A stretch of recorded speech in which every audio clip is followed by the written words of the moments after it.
दलाई लामा ने तोड़ा चीन का सपना, कहा चीन बीच में ना घुसे।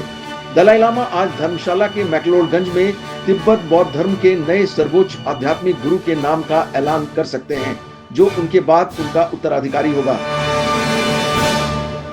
दलाई लामा अपने जन्मदिन से पहले नए उत्तराधिकारी के नाम की घोषणा करने की तैयारी कर रहे हैं। इस घोषणा को लेकर सबसे ज्यादा चिंता में चीन है।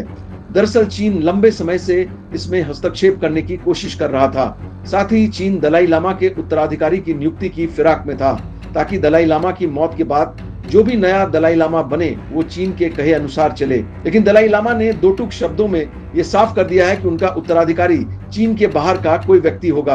आपको बता दें कि तिब्बत के लोग दलाई लामा के फॉलोअर्स हैं और चीन ने हमेशा से तिब्बत के लोगों पर बल प्रयोग किया है, उनके अधिकारों को छीना है और उन पर काफी अत्याचार भी किया है। ऐसे में चीन को लगता है कि भारत में रह रहे दलाई लामा कभी भी अपने बौद्ध लामा फॉलोअर्स को भड़काकर चीन की सरकार के खिलाफ खड़ा कर सकते हैं। तिब्बती बौद्ध धर्म के सर्वोच्च आध्यात्मिक नेता और 14वें दलाई लामा तेंजिन ग्यात्सो ने अपने उत्तराधिकारी के चयन को लेकर एक बड़ा बयान भी दिया है। उन्होंने साफ कहा है कि मैं इस बात की पुष्टि करता हूं कि दलाई लामा की संस्था जारी रहेगी।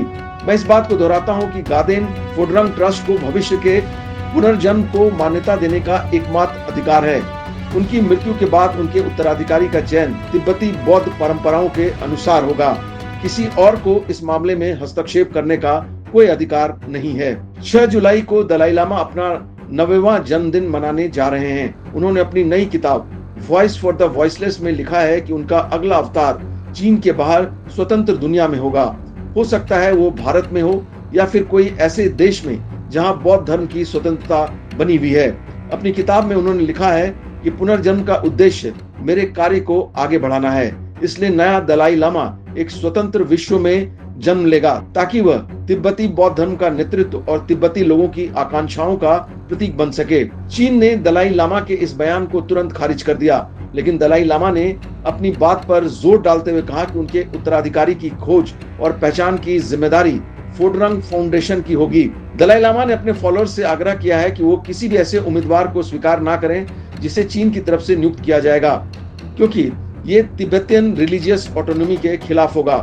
अब आपको बताते हैं कि दलाई लामा की पहचान कैसे होती है। दलाई लामा की पहचान पुनर्जन्म की प्रक्रिया पर आधारित होती है, जिसे तिब्बती बौद्ध धर्म में तुल्कु प्रणाली कहते हैं। एक विशेष परंपरा है जिसमें पिछले दलाई लामा की मृत्यु के बाद उनके पुनर्जन्म की खोज की जाती है। वर्तमान दलाई लामा को मृत्यु से पहले कुछ संकेत मिलते हैं, जैसे कोई सपना या आध्यात्मिक अनुभव। कभी कभी कुछ धार्मिक चिन्ह के भी संकेत मिलते हैं, जैसे कुछ वस्तुओं या स्थान जो नए अवतार का संकेत देती है। एक खास उम्र के बच्चों का चयन करके उनसे विशेष धार्मिक वस्तुओं की पहचान कराई जाती है। ये काम गोपनीय होता है और सिर्फ उच्च लामाओं द्वारा ही किया जाता है। सही अवतार मिलने पर उसे दलाई लामा के रूप में सार्वजनिक रूप से मान्यता दी जाती है। दलाई लामा को तिब्बत के संरक्षक संत अवलोकितेश्वर या चेन रेजिंग का जीवित अवतार माना जाता है। दलाई लामा की भूमिका प्राचीन है और 15वीं शताब्दी से अब तक 14 दलाई लामा हुए हैं।